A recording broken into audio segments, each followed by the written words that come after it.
खुलुमबाय रायजोफोर आं नोंथांमोननिसिम जे गासै खोथाफोरखौ थख' थख' थन्ने थन्ने बुंलांगोन। जायफ्रा चेनेलाव गोदान चेनेलखौ आंनि जेके मोसाहारि चेनेलखौ अन्नानै साबस्क्राइब खालाम आरो भिडिअखौ नायलांजोब। आङो बेखौनो सिगांग्रो खावलायनाय थाबाय। सायाव नोंथांमोननो शेयार खालामनो सानदों। दा जोंनि 14 चिराङाव मानाव गेदेर बिआर फेरेंगा हठात रणजित बसुमतारी जे सारा बियो मा परिस्थितियाव जानो थांगासिनो दङ आरो माबोरैनि थाखाय रेजेक्ट खालामजागोन नामा बे 14 चिरांनिफ्राय आं बेखौ नोंथांमोननो रायजोफोर क्लियारैनो फोरमायगोन आरोखि। दा नोंथांमोननिसिम मा रोखोम परिस्थितियाव दङ मानाव गेदेर रणजित बसुमतारी सारा नेक्स्ट फैगोन बिटिसि जे बिसायख'थि जे एमपिएलए इलेक्सन बे इलेक्सनाव सोर दा बेनि 14 चिरांनियाव दा सोर जानानै फैगोन। दा बे 14 जोंनि चिराङाव दा डक्टर सांग्रां ब्रह्म दा हठात प्रमद बर' सारनि ओएसडि जे बे बिथां सारासो नेक्स्ट फैगोन बिटिसि बिसायख'थिनि कनफार्म जानानै दङ। मानि थाखाय दा नोंथांमोना बे माखासे बुस्थु सिंनि खोथाखौ आं नोंथांमोननो फोरमायजोबा।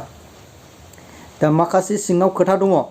दा गोबां प्राइमारि लेभेलनिफ्रायनो प्राइमारिनि मेम्बाराबो मानो गोरोबहैया मानो थाङाखै। दा माखासे गोबां स्किम टिकिमनि खोथा दङ, माखासे फिसा फिसौ खामानि मावनांगौनि खोथा दङ, मानो गोरोबलाया। आरो माखासे ओएसडि जोंनि डक्टर सांग्रां ब्रह्मजोंबो गोरोबा। आरो दा माखासे ब्लकनि जे प्रेसिडेन्ट बिरदाव बे बिरदाव आदाजोंबो गोरोबा। अब्ला सिङाव मा रोखोम गुलुं गुजुं जानानै दं रायजोफोर। दा फैगोन जे बिटिसि बिसायख'थियाव बेबायदि गुलुं गुजुं जायोब्ला इउपिपिएलआ माब्रै ज' जानानै इलेक्सन गेलेनायनि मा दोरखार। दा जोंनियाव थांनायाव खाम्फा बरगयारि सार बिपिएफनिफ्राय हठात बिपिएफनि भाइस प्रेसिडेन्ट होननांगौ जाहैबाय डिपुटि चिफ। दा मानाव गेदेर खाम्फा बरगयारि साराबो मोनगोना गोजानाव। दा नेक्स्ट जे बिटिसि बिसायख'थि बाव मोनगोननि थाखाय दा गोबां डक्टर सांग्रां ब्रह्म जे बे डक्टर सांग्रां ब्रह्म सारा गोबां पाब्लिकफोरनो लामा जाम्फै दलां माखासे बेबायदि जाम्फैफोर जावनाय दा माइ गायनोसै नै बे दलां बे जाम्फैफोर जावनाय अखा बान्दोफोर खोनाय गोबां बिभिन्न फ्रियावनो जावहोहरनानै खामानि मावहोगासिनो दं। बियो मानो मावदों बियो कनफार्म। दा माखासे बेनि व्यक्तिगत हिसाबै बियो फैसा गारदों एबा गावनि फैसा गारग्लुंबायनानै बियो मावदों बियो नङा। माखासे जेन बिनि खामानिया माखासे बिनियाव सिंनि जे बिसायख'थि गेलेनो बेनाव टिकेट मोननो थाखाय बियो खामानिखौ मावगासिनोखा। आरो बियो जे प्रमद बर'नि आखान्थि बायदि हिसाबै दा ओएसडि हिसाबैखा आरो बियो सेन्ट्रेलनिबो एसिस्टेन्ट बियो खामानि मोनखाबाय। अब्ला बिनि थाखाय मानो फैसा सरकारा मोना मानो हरा जानो। बेनो हरनानैथ' दा रायजो राजानि थाखाय खामानि मावगासिनो दङ।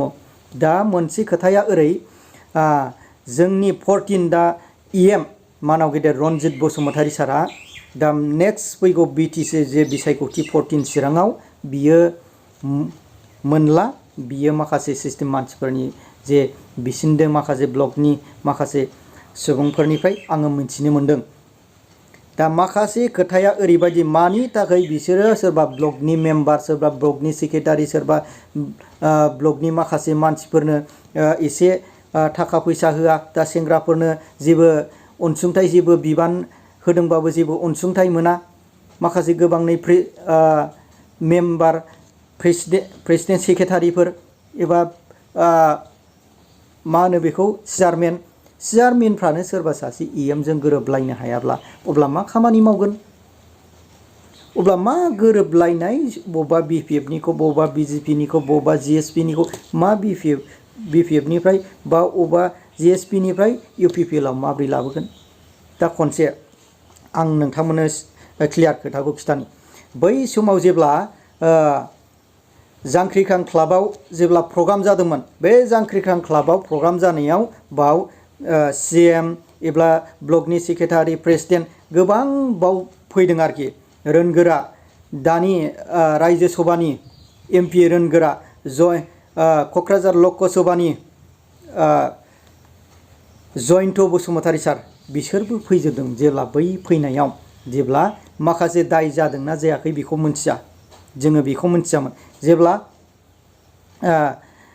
बै थिनालिनि जांख्रिखां क्लाबाव जेब्ला प्रग्राम जायो लास्ट MP नि जेब्ला लास्ट इलेक्सन जायो बे MP इलेक्सन जानायाव जेब्ला गासै मानसिफ्रा बुथ कमिटिनि बा जिखुनु हक कमिटिनि बा बबेबा सोरबा बिबान माबि गासैबो जमा जाजोब्बाय। बे जमा जाजोबनायाव मोनसे ओंखाम जानाय हाबाफारि लालायदों लास्ट मिटिं। जेब्ला लास्ट मिटिंनि बे प्रग्राम लायो बे प्रग्राम लानाय समाव गासैबो जमा जाजोबलायनानै बाव सोरजोंबा बिरदावजों बा सोरजोंबा दाय जालायदों बेखौ मिथियामोन। जेब्ला बे रायजो राजा पाब्लिक प्लेसनियावनो सोरबा EMजों बिरदावजों आखाइ हमलाय होनायनि हाबा, अब्ला पाब्लिकखौ मा होननानै बुरखायनो गावसोरनो जुदि मिलायखायाबा दासिमावबो गोरोबलायनो हाया, माबा ब्लकनि प्रेसिडेन्टजोंनो गोरोबलायनो हाया। अब्ला मा दा मोनसे खोथाया ओरैबायदि सिङाव दा माखासे बिना माबायाबो रिलिजनाबो दस्रा, दा बियो मोनसे दा इयननि थाखाय दा EMआ रिलिजननि थाखायबो मोननाय नङा नामा, बियो मोनसे माखासे खोथा। गोबां बिभिन्न रायजो राजाफ्रा दा माखासे मानसिफ्रा जा बबेयावबा गरामि बैफोर जायगानि मानसिफ्रा दा सांग्रांखौ डिमान्ड खालामगासिनो दङ। दा सांग्राङा एसे एनै खामानिखौ मावदों, दा बेखौ डिमान्ड खालामगासिनो जोङो फैगौ BTC बिसायख'थिनि थाखाय सांग्रांखौ नांगौ बेफोरबायदि। दा सोर मोनगोन बेखौथ' बुंनो हाया। दा सांग्राङाबो डिमान्ड खालामगासिनो। दा BPFनिफ्राय थांबाय मानाव गेदेर खाम्फा बरगयारि सार, MLA जोंना चन्दन ब्रह्म सारमोन, बिसोर थांबाय। बिसोर दासिमावबो मानो मोना? खामानिया UPPLनि मानसियानो गोबां मावनानै खस्थ' मोननानै दङ। बैफोर माखासे टिकेट बिगासिनो दंखायोमोन, बैसोर मानसिखौसो होग्रोगोन। BPFनि नै मैया दाख्लैसो थांनाय मोनथिजादोंबाबो खस्थ' मोनै मानसिफोरखौ बिसोरखौ होगोना एसे गोजान नुहुरदों रायजोफोर।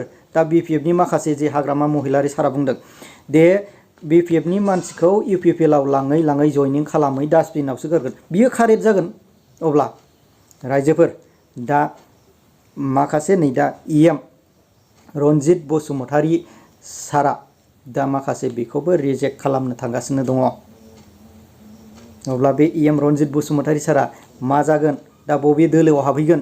दा रायजोफोर नोंथांमोना एसे उनाव नुगोन जे परिस्थितियाव गोरोबै माखासे बैफोर सेंग्राफोरनो दासिमावबो अनसुंथाइ बा माबा मोनसे एफाबां खस्थ' मावनानै थांबाय, बै खस्थ' मावनानै थांनाय खस्थ' मोननाय मानसिफोरनो मानो दासिमावबो होनो हायाखै? मानो साख्रि बाख्रिनि खोथा दाबो गैया? सोरबा मानसिखौ एफाबां खस्थ' मोननानै बेनो साहा गरदसे बा सोरबा जिखुनु हक बेनो अनसुंथाइ होनो हायै, बा सोरबा सेंग्राफोरनो एफाबां खस्थ' लाबाय, खस्थ' लानायाव एसेसो न' गंसे होनो हायै, बेफोरबायदि खस्थ' मोनग्रा सेंग्राफोरनो सोरबा बुथ कमिटिनि मेम्बार बा सोरबा